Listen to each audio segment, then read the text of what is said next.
네, 여러분 안녕하세요. 보청기를 23년 착용한 난청인 청능사 리키입니다.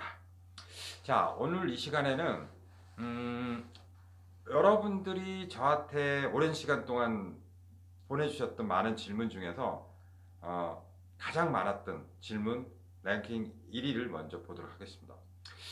랭킹 1위는 보면 보청기를 구입할 때 중요한 팁이 뭡니까? 라는 정보입니다. 음, 이 부분은 사실 너무 포괄적인 게 너무 많아요. 그래서 오늘 이 시간에 다 끝낼 수는 없고, 그래서 이거를 좀 편으로 나눠서 말씀드리겠습니다. 첫 번째 팁입니다. 첫 번째 팁은 조용한 환경에서 가장 잘 들리는 보청기를 먼저 찾아야 합니다. 제가 온라인에서 한 15년 컨설팅을 하고, 물론 직장 생활 하면서 저 난청인이었으면서 직장 생활 중이었으니까 좀 더 이제 저랑 밀접한 관계가 있고 비슷한 환경에 계신 분들이 관심이 특히 많았었는데, 그 많은 질문 중에서 대부분 저한테 질문이 보청기에 대한 팁 중에서는 시끄러운 데서 잘 들리는 보청기를 많이 찾았습니다. 그래서 제가 그분들한테 답을 뭐라고 그랬냐면, 조용한 데선 잘 들리시나요? 이렇게 물어봤어요. 그랬더니 잘 들린대요, 조용한 데서. 그래서 정말 그런지 일단은 대략 시끄러운 데서 대부분 그 부분에 있어서 답을 간단히 드리고, 실제로 만나서 조용한 데서 잘 들리는지 테스트를 해봤습니다.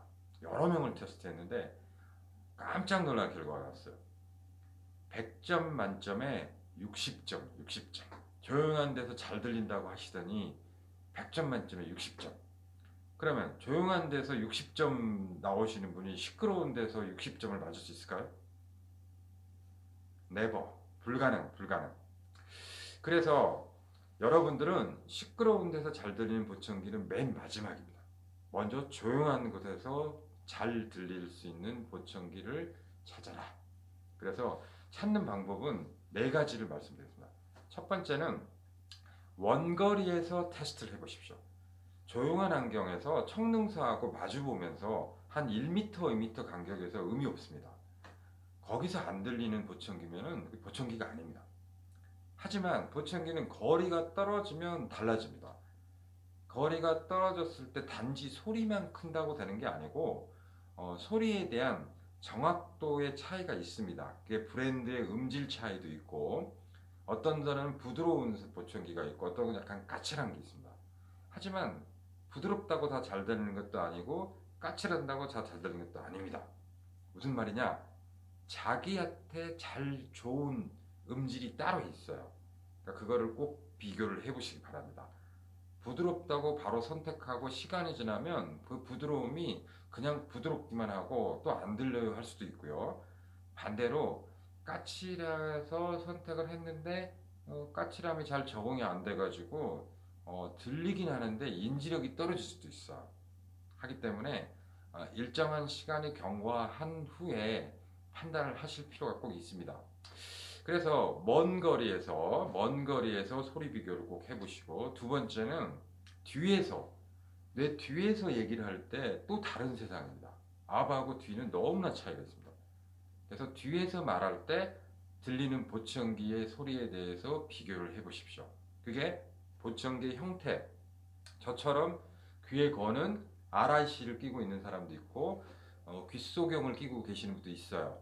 각각의 선택을 하신 거에 대한 비교도 필요하고, 브랜드별 차이도 분명히 존재합니다. 그래서 뒤에서 말했을 때 차이, 간단하게 센터에 가면 여러 개 브랜드로 그 즉석에서 어느 정도 차이를 바로 느낄 수 있다고 봅니다. 뒤에서 말할 때.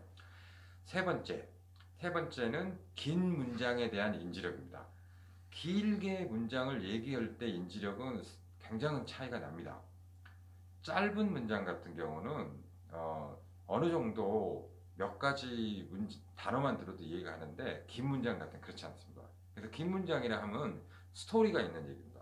저 같은 경우는 그 청능훈련 대상이 되는 스토리를 가지고 주로 활용을 합니다. 그래서 청능훈련이라고 귀 보청기를 착용하고 듣는 훈련을 청능훈련한다.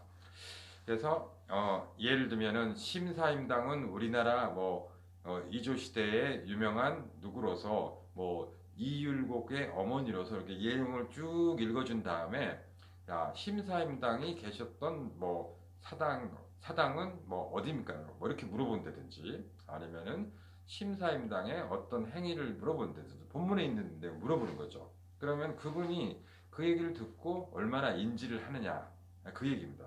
물론 연세가 있으신 분은 기억력의 한계를 잊어버릴 수도 있잖아요. 그래서 메모는 하게 합니다. 이렇게 그런 식의 듣기 테스트 이런 식으로 마지막으로는 다자간 토론, 다자간 여러 사람이 난상 토론 회사에 있을 때도 그게 제일 힘들었습니다. 막 사람들이 얘기하는 소음 속에서 듣는 얘기가 아니고 1대1로 하는데 1대 다, 그러니까 다대다죠. 그러니까 여기서 얘기를 하면 받아듣고 반론을 던졌더니 저기서 또 반론을 오고 정신이 없죠. 이거는 듣는 인지력과 순발력이 병행을 해야 된다. 근데 그것도 보청기의 역할이 굉장히 중요합니다. 그래서 보청기 형태가 어떻게 되는지, 브랜드가 어떻게 되는지에 따라서 분명하게 차이를 느낀다. 자, 다음 시간에는 여러분들이 저한테 더 많이 질문했던 조용한 곳에서 잘 들리는 보청기는 정말 없나요? 라는 질문에 대해서 냉정하게 서로 알아보는 시간을 갖도록 하고 오늘의 얘기 말씀드렸던 팁 꼭 잊지 마세요.